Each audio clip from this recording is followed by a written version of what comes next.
Il y a deux façons rapides et gratuites de soutenir ma chaîne YouTube. La première, c'est de laisser un pouce bleu si la vidéo te plaît.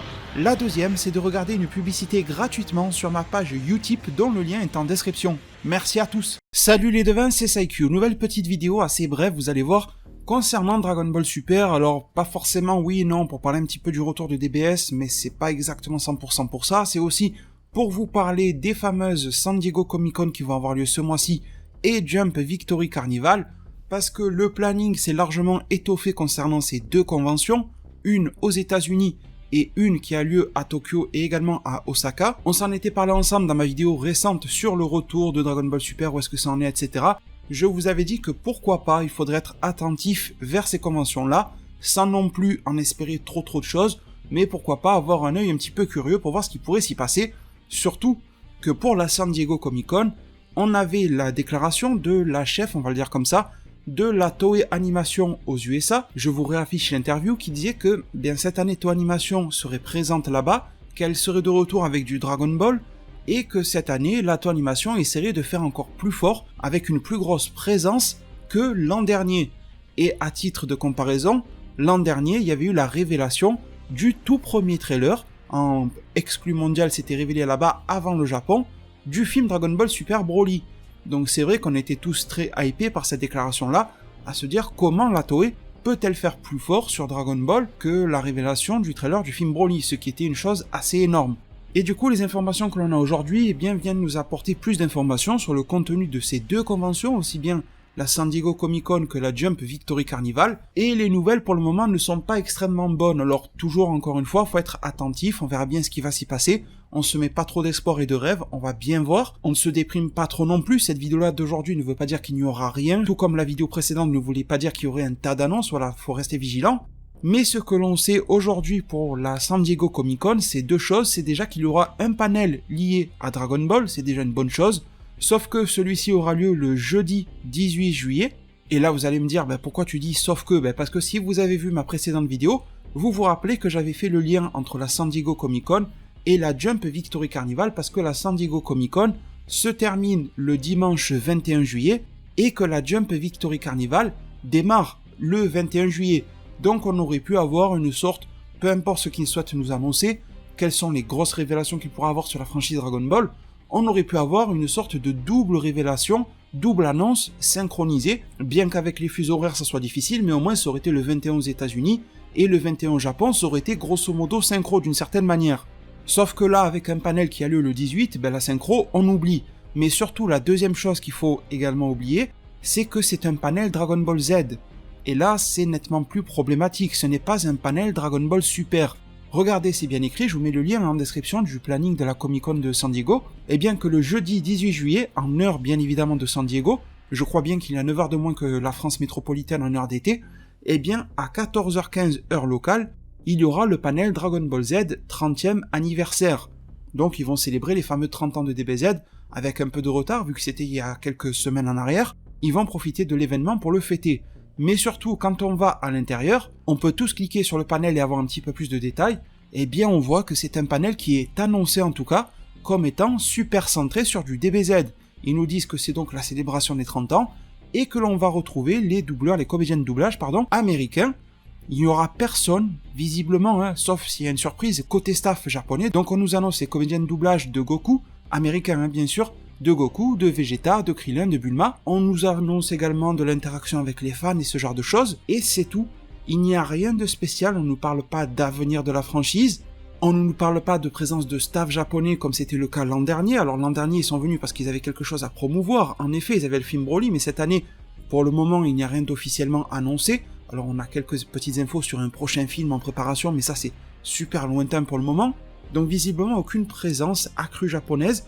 Donc j'ai du mal à comprendre ce que la chef de la Toei Animation aux États-Unis voulait nous dire en termes de plus grosse présence et faire mieux que l'an dernier, alors que visiblement, on n'a pas l'air de se tourner vers un panel énormissime avec un impact surpuissant. Mais bon, des surprises sont toujours possibles, gardez-le en tête. L'autre chose également, et là non plus ce n'est pas une nouvelle extrêmement réjouissante, c'est concernant la fameuse Jump Victory Carnival. Ça se passe sur le compte Twitter de Toyotaru directement, l'auteur ou co-auteur, un petit peu comme vous voulez, du manga Dragon Ball Super, Il n'a pas de gros impact sur l'anime, mais bon, sur du chara-design, etc.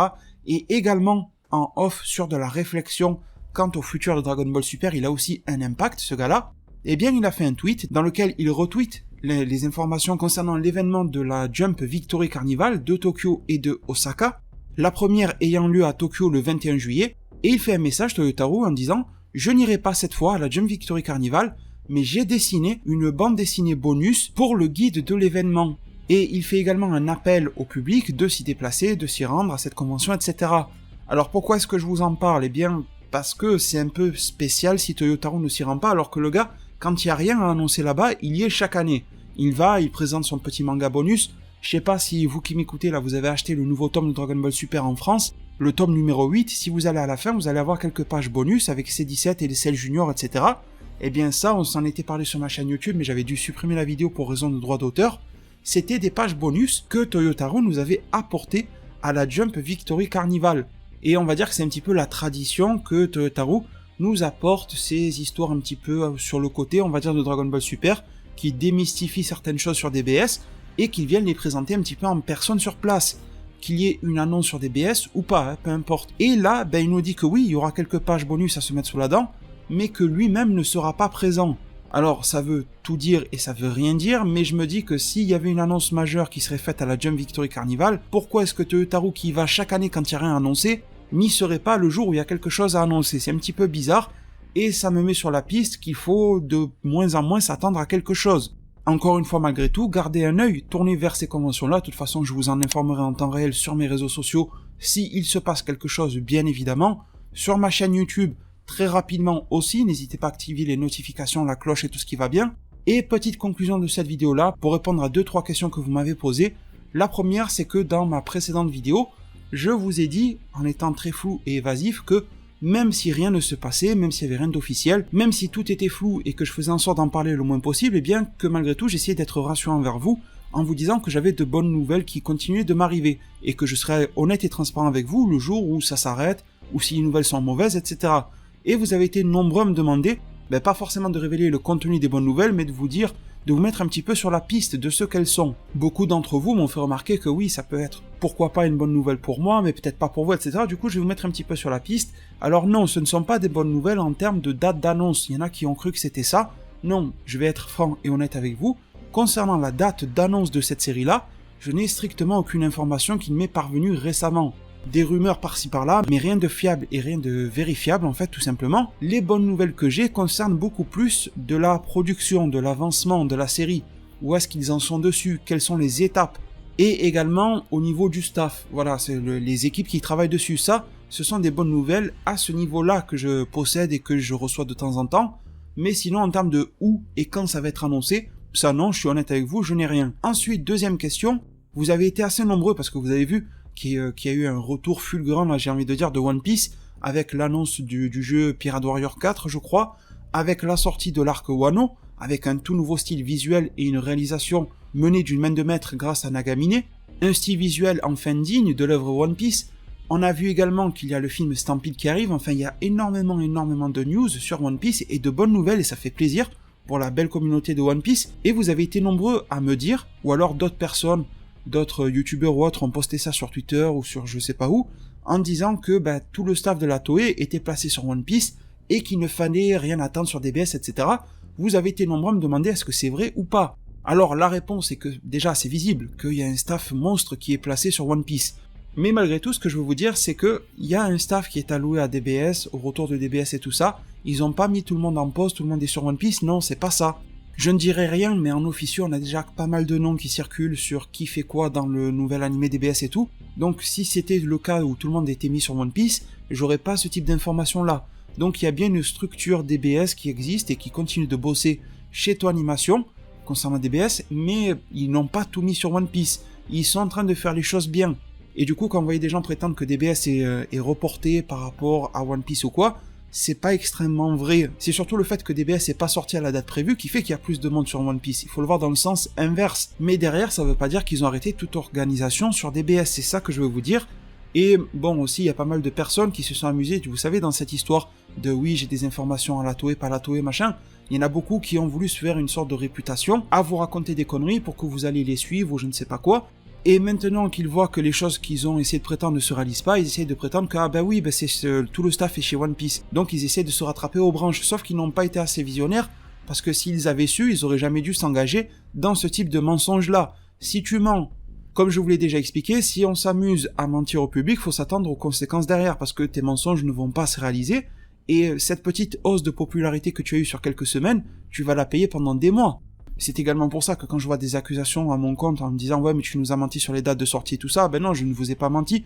Quel intérêt j'aurais, moi, à vous dire de la merde pendant 2 semaines pour qu'après, pendant des mois et des mois, il ne se passe rien et que tout retombe et que ça aille encore plus bas qu'initialement prévu. Vous avez vu que déjà en vous apportant des vérités, ça a été compliqué, j'en suis même arrivé dans une vidéo à faire des excuses, chose que les menteurs ne font pas, ils essaient de se rattraper aux branches au lieu d'assumer. Donc vous voyez que ça mène à des situations compliquées quand on est honnête. Alors imaginez pour les menteurs à quel point ça peut être difficile, et ils essaient de vous sortir 2-3 petites embrouilles de One Piece, etc., 2-3 tours de magie pour vous enfumer, et que vous ne regardiez plus trop dans la bonne direction. La bonne direction, je vous la donne. Oui, il y a un gros staff sur One Piece, mais il y a un staff alloué à DBS, et de bonnes nouvelles concernant leurs avancements de production continuent de me parvenir. Concernant une date d'annonce, je n'ai malheureusement strictement rien, même en officieux, en secret, tout ce que vous voulez, je n'ai rien à ce sujet, 100% honnête et transparent avec vous, comme toujours.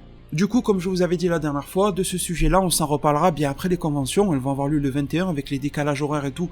Je ne sais pas trop où est-ce que ça va nous mener, mais je pense que ça va nous mener aux alentours du 22-23 en France métropolitaine, donc aux alentours du 22-23 juillet, on devrait avoir soit une confirmation que rien n'est annoncé, soit avoir quelque chose à se mettre sous la dent, on verra bien.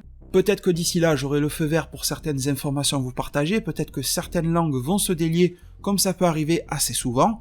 On se reparle de tout ça en temps et en heure voulue. Comme d'habitude, eh bien écoutez, on a que ça à faire de toute façon, on reste patient, on essaie de voir quelles sont les bonnes informations qui nous parviennent, on laisse comme d'habitude l'officiel se faire, on reste très curieux pour les 2 conventions, pour la San Diego Comic Con, on va voir qu'est-ce qu'ils vont nous sortir pour ce panel Dragon Ball Z. Alors, est-ce qu'ils vont miser sur le jeu Kakarot? Sûrement qu'ils vont en parler, mais j'espère que ce n'est pas un panel juste pour ça. Est-ce que ça va être juste de la nostalgie sur DBZ, du doublage en live, etc. C'est fort possible. Est-ce qu'il y aura de l'annonce pour le futur? J'y crois de moins en moins vu le titre et le contenu du panel, mais bon, je garde en tête les propos de Lisa Yamatoya à la tête de la Toei USA, et pour la Jump Victory Carnival, c'est un gros mystère, mis à part le fait que Taro n'y sera pas présent, mais qui va nous présenter quelques pages bonus, comme d'habitude, il faut pas s'attendre à grand chose, des trucs façon Gohan qui s'entraîne, ou façon C17 qui se bat avec des Cell Junior, ça va pas voler très très haut, mais ça sera toujours assez intéressant, mais en termes d'annonce, visiblement rien ne se profile. Mais malgré tout, espérons un tout petit peu être surpris, dans le bon sens du terme, et on s'en reparlera très bientôt. Merci à tous de m'avoir suivi du début à la fin de cette vidéo-là.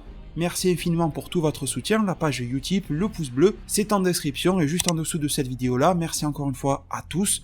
Prenez tous extrêmement bien soin de votre futur, et à plus pour de prochains arts divinatoires.